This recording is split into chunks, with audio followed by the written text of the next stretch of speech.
a boy bullied to the brink. He says he even thought about taking his own life at one point. His mother desperately trying to help.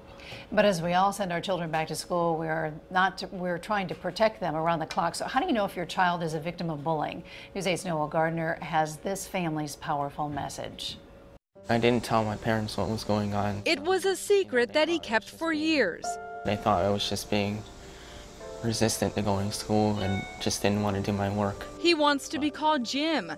Jim has special needs and was born deaf and wears a device that helps him hear. That device made him the target of bullies.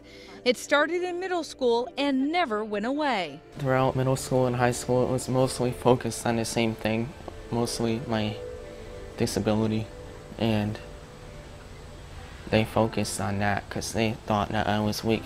Ashamed, he never told his parents. I was afraid to tell them because I didn't want them to think I was weak, you know.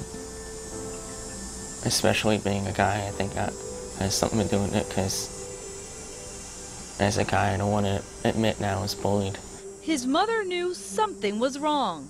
He would start to hide in bathrooms and have an upset stomach. He lost quite a bit of weight. He actually looked like he'd gone through chemotherapy. He looked like he was dying in front of me. Jim was called names, harassed in the lunchroom, and at his locker. It got so bad, he ran away from home and thought about suicide. Several times I thought of running away and jumping out in front of a car and just ending it that way because I didn't want to live with it anymore. He said that no one believed me, that no one listened to me, that no one listened to him, and that he was going to cut his throat in front of me. Desperate pleas for help were made to school officials. In a letter, Jim's mother wrote, "I have been virtually watching my son disappear and descend a downward spiral." The school solution? I was put into a special program in the basement of the high school. It's like kind of hidden away from all the other classrooms. That was the last straw. The family moved, and Jim is finishing his senior year separated from his class, getting an education from a tutor, and treatment for post-traumatic stress disorder. I've lost my school experience completely.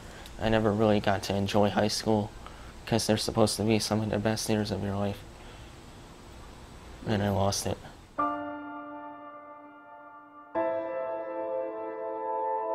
Jim expects to graduate in November.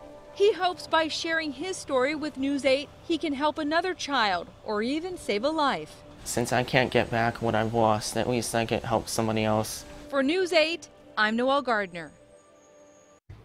Brave young man to tell us his story. The experts have 8 signs for us to look for now for possible signs that your child is being bullied. They say look for things like unexplainable injuries, feeling sick or faking illness, changes in eating habits, difficulty sleeping, declining grades, sudden loss of friends, feelings of helplessness, self-destructive behaviors. If you see any of those things or have any concerns, talk to your child and talk to a professional and get some help.